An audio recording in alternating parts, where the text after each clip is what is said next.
In this video, I'm explaining a little bit about lag in a golf swing. And you know, the theory is that you hear so many great instructors that believe in a lot of wrist hinge on the backswing. What I wanted to do is just show you a throwing motion that I made here, and I want you to watch the angle in which the palm of my right hand, notice how when I'm throwing a ball, notice how the angle of the right hand is pointing down. But watch as I start to move through, watch how the right hand is solid. Now watch the right elbow as it starts to move in. Notice how the right hand starts to cock back. So right now we have the right elbow is ahead of the hand position.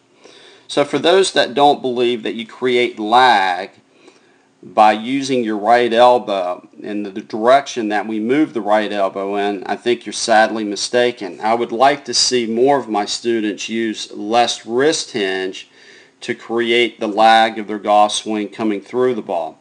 So at this point I have probably the most lag in this throwing motion. You can see the angle of my right hand is bent back. You can see how the left hip is now posted and then has cleared out of the way.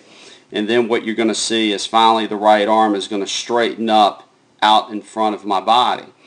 Well, technically that's what we're trying to do in the golf swing. Now, I know there's a lot of biomechanics teachers out there that say this is incorrect, but I really believe that the right elbow moving forward in the golf swing where it is at a position ahead of the hands is going to create the most lag.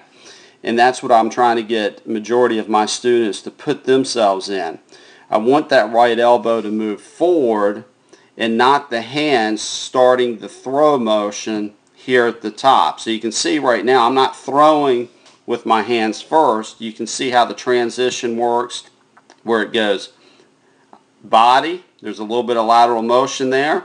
I post into my left side, and then the throwing motion begins. Well, the golf swing is not much different than the throwing motion. I think what makes the move difficult is because we have both of our hands on the club or on the object. In this situation, I only have my right hand on the object, which would be the golf ball.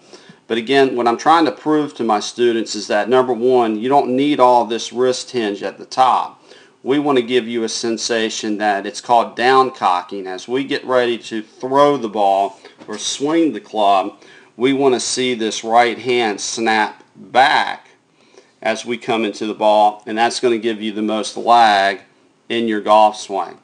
So think of your throwing motion, even if you have to just make an underhand toss with a golf club in your hand. You don't have to throw it very far, just throw it 20 yards out in front of you and see the lag that you would create in your right hand if you were to throw the club. That's the easiest way to really understand how to create lag in your golf swing, which is what every player is missing out on. They want to cast the club. They want to hit the ball with their hands first, and what I'm doing is I'm actually moving the right elbow before I move the hands forward. So think of your right elbow position for the right hand player carrying the club into impact rather than your hands trying to square the club face up at impact.